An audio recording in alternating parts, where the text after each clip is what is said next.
If you want to understand exactly how contagious chickenpox is, look at a standard family home. When a single infected person enters a household of susceptible individuals, the secondary attack rate is over 90%. The pathogen driving this aggressive spread is the Varicella-Zoster Virus, or VZV.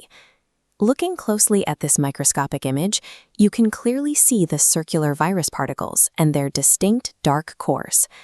Many people assume you have to physically touch a chickenpox blister to catch the disease, but VZV is primarily an airborne threat. It travels efficiently through aerosolized droplets, spreading rapidly when an infected person simply breathes, talks, or coughs into the surrounding air. Once inhaled, the virus quietly takes root in a susceptible host. It begins a massive replication phase inside the regional lymph nodes, taking an average incubation period of 10 to 21 days to fully seed the body. Here is what makes the virus so difficult to contain.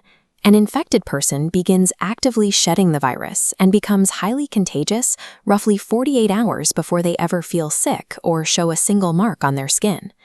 By the time a child wakes up with a recognizable rash, they have already spent 2 full days breathing the virus into their classroom and home.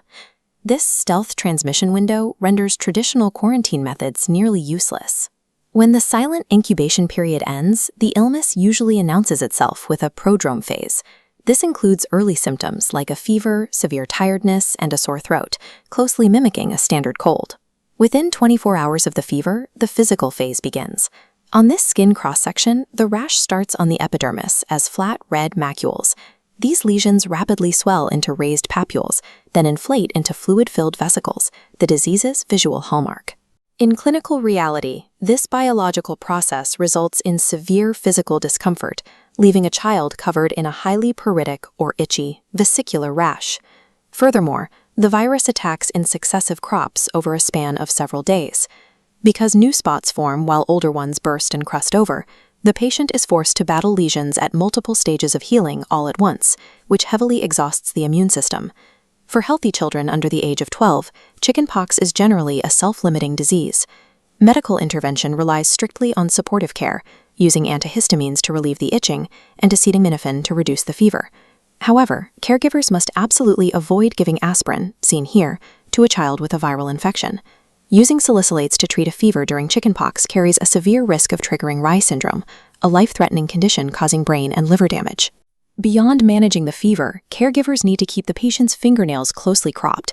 If a child scratches a blister open, they can introduce staph or strep bacteria into the wound, causing a severe secondary bacterial infection. But the medical stakes are drastically higher for unvaccinated adults, pregnant individuals, and those with compromised immune systems. In these populations, the virus frequently disseminates deeply into the body, causing severe complications like pneumonia and encephalitis. To protect these vulnerable patients, physicians escalate from supportive care to active intervention, prescribing antivirals like acyclovir that chemically block the virus from replicating DNA. This aggressive therapy requires precise timing.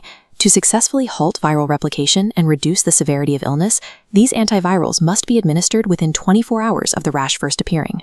Fighting a chickenpox infection is rarely a one-size-fits-all approach. The medical strategy depends entirely on a patient's biological vulnerability, ranging from simple symptom relief to aggressive, time-sensitive chemical defense.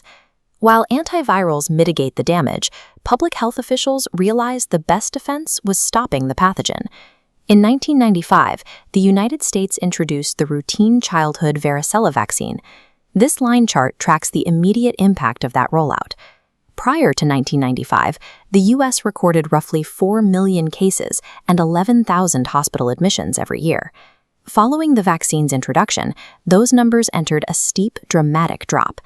The data shows that the routine 2-dose immunization schedule is 90% effective at completely stopping the primary infection. Even when a fully vaccinated person experiences a rare breakthrough infection, the vaccine remains 99% effective at preventing severe, complicated disease. Mass vaccination also creates a population-wide barrier known as herd immunity. When the vast majority of a population is immune, the virus runs out of susceptible hosts to sustain an outbreak. This protection extends to those who are biologically unable to receive the vaccine themselves, such as infants under 1 year old, and severely immunocompromised patients fighting conditions like cancer. The Varicella-Zoster virus is a biological specialist in stealth transmission. However, the combination of clinical management and high vaccination coverage has moved it from an expected childhood milestone to a rare preventable occurrence.